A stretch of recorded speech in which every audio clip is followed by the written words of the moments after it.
नमस्कार मित्रांनो, भटकंती तुमच्यासोबत या मराठमोळ्या या यूट्यूब चॅनलवर तुमचं पुन्हा एकदा मनपूर्वक स्वागत. मित्रांनो, अयोध्या म्हटली की राम मंदिर आणि राम मंदिर म्हटलं की अयोध्या. भक्त येतात अयोध्येमध्ये रामलल्लाचं दर्शन घ्यायला.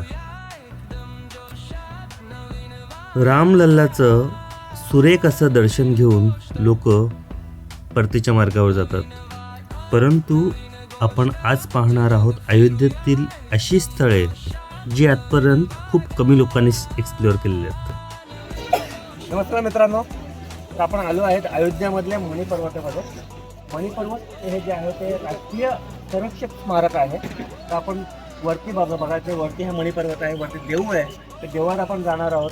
सुमारे 350 पायऱ्या आहेत इकडे. ह्या सुमारे 350 पायऱ्या चढत आपण इकडे जाणार आहेत. तर बघूया आपण कसं काय येतं मणी पर्वत. इकडे मित्रांनो तुम्हाला माकडे भरपूर दिसतील आणि माकडांपासून आपल्याला भरपूर सावधान राहायचं. काही गोष्टी आपण म्हणतो मोबाईलसुद्धा आपण जर बाहेर असेल तर मोबाईलसुद्धा ही माकडं घेतात आणि घराच्या ज्या वस्तू आहेत त्या पण घेतात. त्यामुळे थोडंसं माकडांपासून सावधान.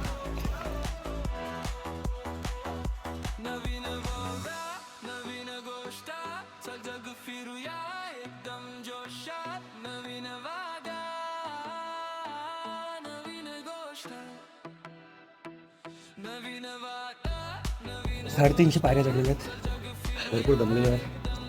समोरच मंदिर दिसतं आपल्याला. मंदिरात दर्शन करणार आपण. नेक्स्ट आपलं भटकंती तिकडे.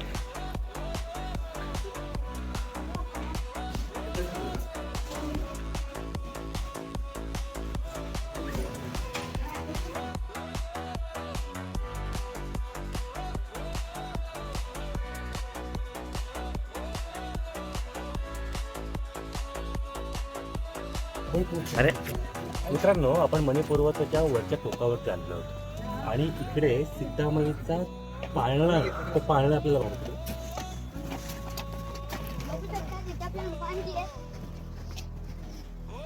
वालाच आहे ना. कशी आहात? हा बघा आमचा छोटा माकड. धन्यवाद तुमचे. हो ना, कुठे आहे हे पाहतात बघा हे. चतुरी शाट चिकू इकडे बघा.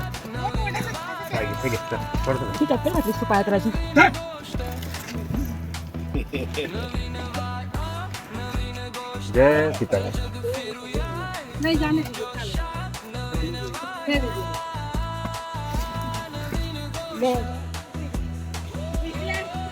अयोध्याच्या चारधाम यात्रेमधला हा दुसरा धाम, असं नाव आहे सूर्यकुंड. हे कुंड भगवान सूर्यदेवांना समर्पित आहे. असं म्हटलं जातं की भगवान श्रीराम सूर्यवंशी असल्यामुळे सूर्यदेवाशी या स्थळांचा विशेष नातं आहे. या कुंडाची रचना अत्यंत सुंदर आहे. मोठ्या पायऱ्या, स्वच्छ पाणी आणि मंदिर परिसरातील शांत वातावरण मनाला वेगळीच ऊर्जा देतं.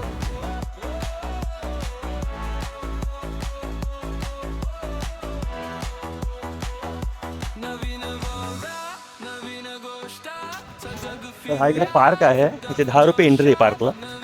जाऊ शकता तुम्ही पार्कमध्ये. आणि इकडे मासे आहेत. माशांना खायला दिलं जातं.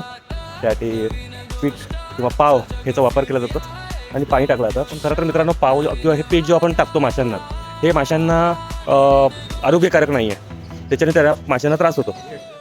येथे बसून काही क्षण घालवले आणि खरंच मनाला खूप शांतता मिळाली.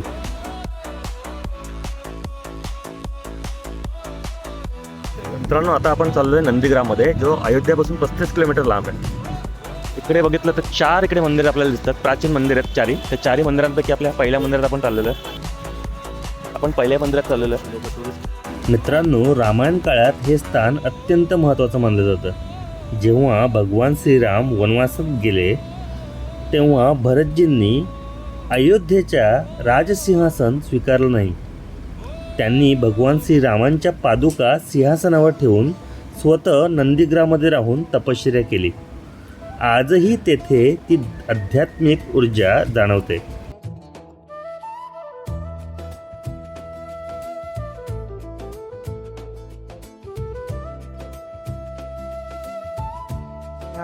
चारधाममधल्या नंदीग्राममधल्या दुसऱ्या मंदिरात येतो. याचं नाव आहे योगीराज श्री भरत जिका प्राचीन मंदिर.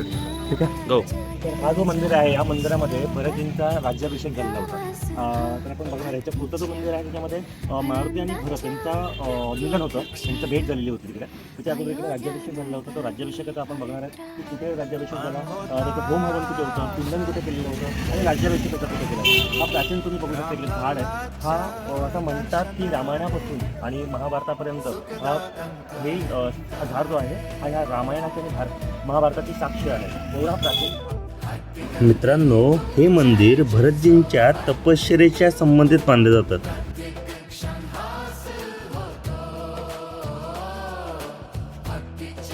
मित्रांनो, या मंदिरात आल्यावरती आणि इथे उभा राहिल्यावर खरंच रामायण काळाची अनुभूती येते.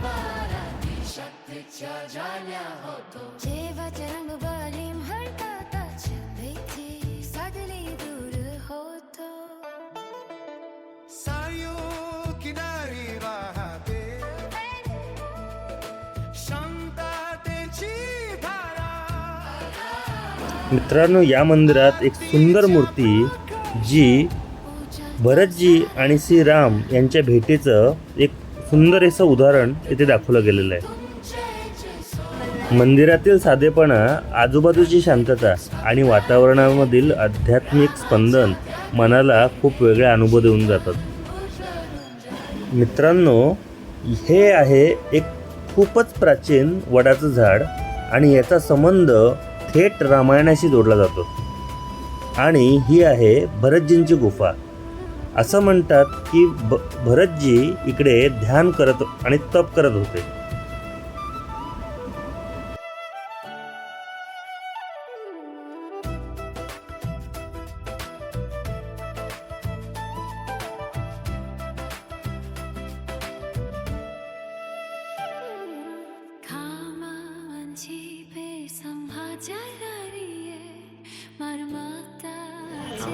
कपामध्ये आपण चहा बनवणार आहे. चहा बनवण्याची तरी मजा जी आहे ती मध्ये आहे. आपण मागे बनारसमध्ये पण चहा बघितला, आता हे अयोध्यामधला चहा आहे.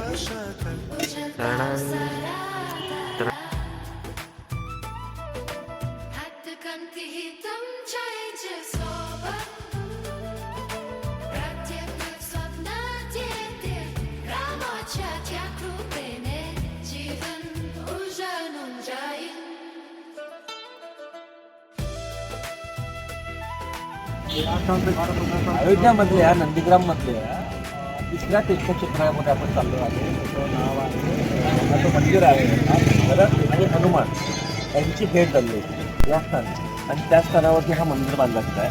आपण त्याच्या अगोदर जे मंदिर बघितलं होतं तो होता राम आणि भरत यांचा मिलाप आणि त्यांची भेट झालेली आणि तिथे हनुमान आणि भरत यांची भेट झाली. सुरुवातीला भरत आणि हनुमानची भेट झाली, त्यांच्याकडून इन्फॉर्मेशन कळली हनुमानाकडनं रामाबद्दल. नंतर मग रामासोबत भरतांची भेट झाली. मित्रांनो, येथे भगवान हनुमान आणि भरतजी यांच्या भेटीचं सुंदर चित्रण येथे करण्यात आलं आहे. पूर्णपणे पूर्वीच्या काळी हवनकुंड व्हायचं. तेव्हा हवनकुंडासाठी कुठलेही बाहेरचे कुठलेही प्राणी नको याला म्हणून अशा प्रकारे लाकडाची रचना होती. किंवा त्यामुळे काय होतं, आतमध्ये जे साधू संत जे होम हवन करायचे ते या बाकीच्या प्राण्यांपासून त्यांचा संरक्षण व्हायचं.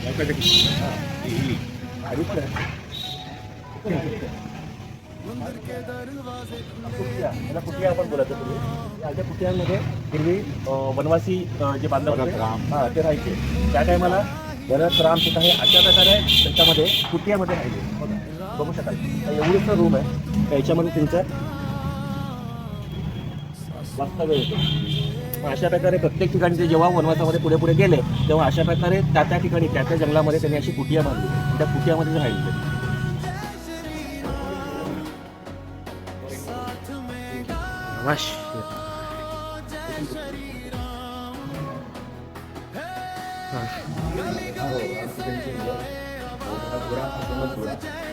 अश्वमेध घोडा सोबत लवकुश. मला ही स्टोरी तर प्रत्येकाला माहिती आहे की लवकुशांनी अश्वमेध घोडा जो होता जो पंचकृषीमध्ये फिरणार होता त्या घोड्याला त्यांनी पकडून ठेवलं आणि त्याच्याबरोबर मग लवकुशा बरोबर रामाचा पण जिकडं आपल्याला माहिती आहे. तर हे लवकुशांचं मंदिर आहे.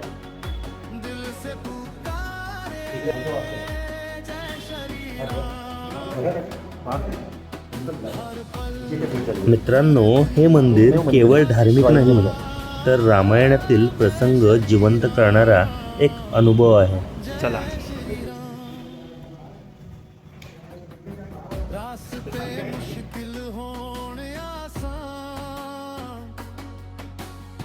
तेरा सहारा साथ अंधेरा जब भी जाए तू रोशनी बन जाए पल में बदले मेरा अंजाम बस एक ही नाम जय श्री राम जय श्री राम साथ में गाओ जय श्री राम ओ गली गली से आए आज जय श्री राम जय श्री राम बोलो जय श्री राम जय श्री राम दिल से पुकारे जय श्री राम हर पल हर दिन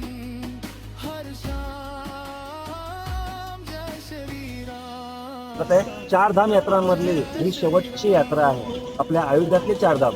त्याच्यामधला हा चौथा आहे गुप्तार घाट. गुप्तार घाटाबद्दल तुम्हाला सांगतो मित्रांनो, श्रीरामांनी इकडे समाधी घेतली होती. तर मित्रांनो, आपण चाललो आता गुप्तार घाटामध्ये गुप्तार घाट बघायला. ठीक आहे, तर सोबत राहा. सिस्टीम जरा डेंजरस आहे. हो, आमचा छोटा ब्लॉगर बघा. चरयू नदी आहे पूर्णपणे. त्या चरयू नदीवरती आपण आहोत आणि हा गुप्तार घाट आहे. पुढे आपण चाललोय.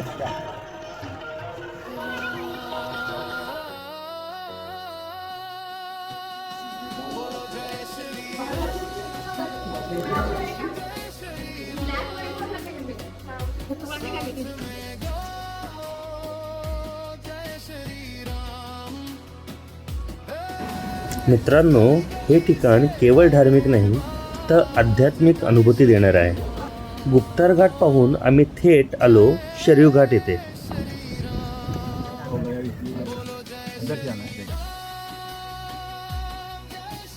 संध्याकाळची वेळ, शरयू नदीचा सुंदर किनारा आणि सुरू होणार होती शरयू नदीची भव्य आरती. हर पल हर दिन हर शाम जय श्री राम जय श्री राम.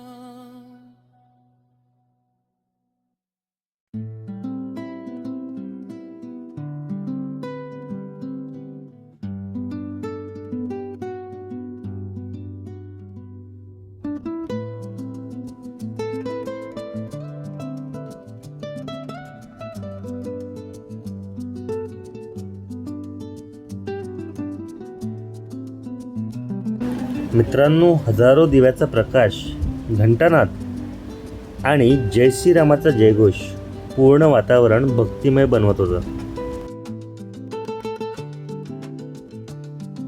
नित्य सरयू हा आरती आहे इकडे. रोजच्या रोज हा आरती होते आणि हा इकडे मंदिर आहे.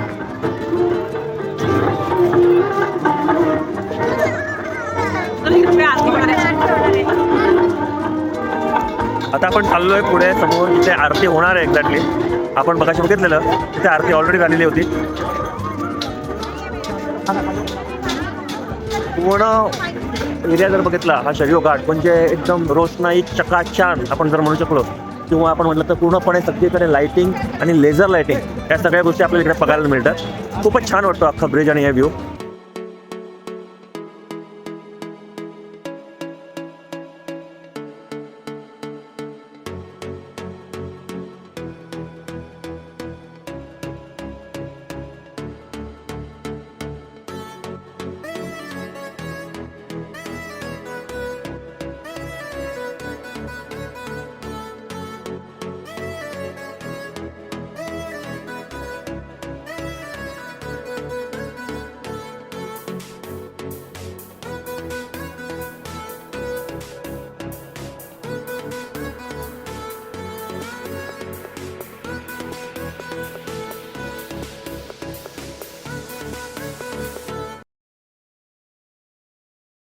मित्रांनो, हा क्षण शब्दात सांगणं खरंच कठीण आहे. अयोध्येला येऊन शरयू घाट आरती अनुभवली नाही तर काहीतरी अपूर्ण राहिल्यासारखं नक्कीच वाटेल. धर्म की ध्वजा इसका मतलब विजय ध्वज लहरा रहा है। तो आए हम सभी लोग बहुत ही जोर से जयकारा लगाते हैं जिससे लगे कि हाँ हम सब लोग चढ़ाते हैं। प्रेम से बोले श्री राम मैया की जय, भगवान की जय, भगवान की जय, भगवान की जय, साथ की जय, साथ की जय, सरकार की जय, भूमि की जय, राम की जय,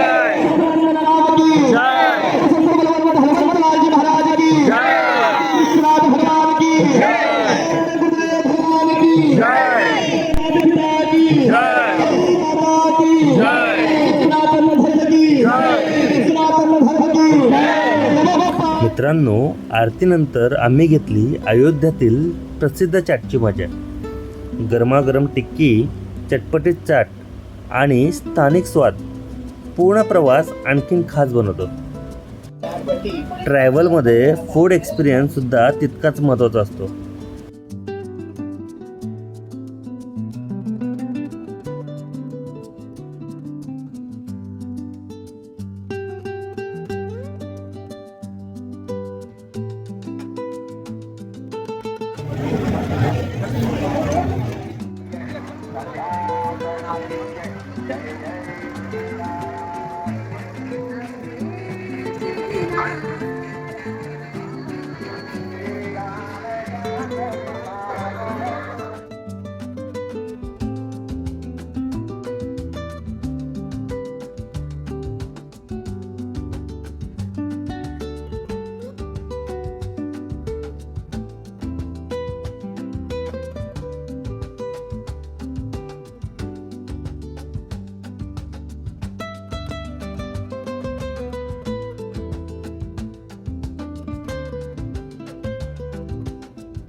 मित्रांनो, शरयू नदीवर असलेल्या सर्व सुंदर शिल्पांचा आनंद घेऊन आणि आपल्या कॅमेऱ्यामध्ये सर्व चित्र साठवून आम्ही मग निघालो आपल्या पुढच्या प्रवासामध्ये, आणि तो होता आपला लता मंगेशकर चौक.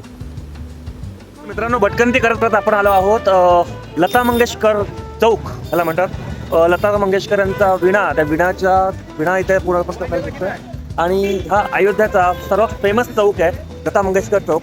आणि इथे भरपूर पब्लिक मी बघतोय, भरपूर पब्लिक इकडे बघायला येते त्या चौकला. आणि खरंच हा 360 डिग्रीमध्ये हा याचा व्ह्यू चेक केला, पण सगळ्या व्ह्यूमध्ये हा चौक काही वेगळ्याच प्रकारे दिसतो. आणि सगळ्या प्रकारे मी बघितलं तर हा खूप छान दिसतोय.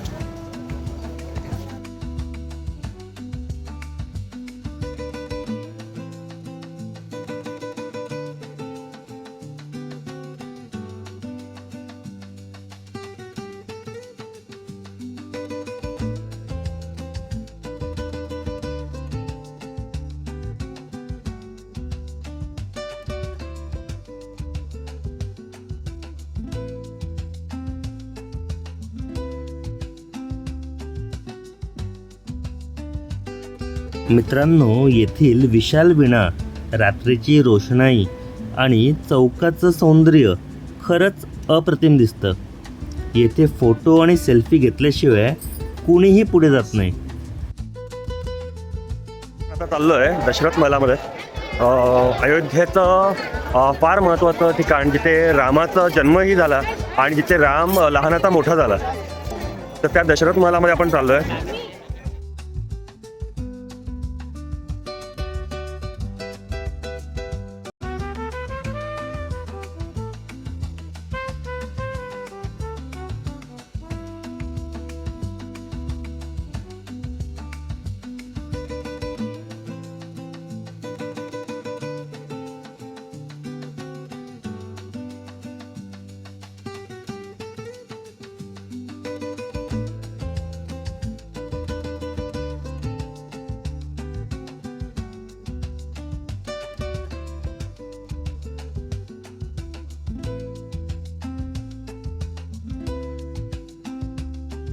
तर मित्रांनो, अशी होती आपली अयोध्या चारधाम यात्रा. राम मंदिरासोबतच अयोध्येतील ही प्राचीन आणि आध्यात्मिक ठिकाणं ही देखील अनुभवणे फार महत्त्वाचे आहे. जर तुम्हाला हा व्लॉग आवडला असेल तर मित्रांनो लाईक करा, शेअर करा आणि चॅनलला सबस्क्राईब करायला विसरू नका. तर मित्रांनो फिरत राहा, हसत राहा आणि पाहत राहा आपला मराठमोळा यूट्यूब चॅनल, ज्याचं नाव आहे भटकंती तुमच्यासोबत.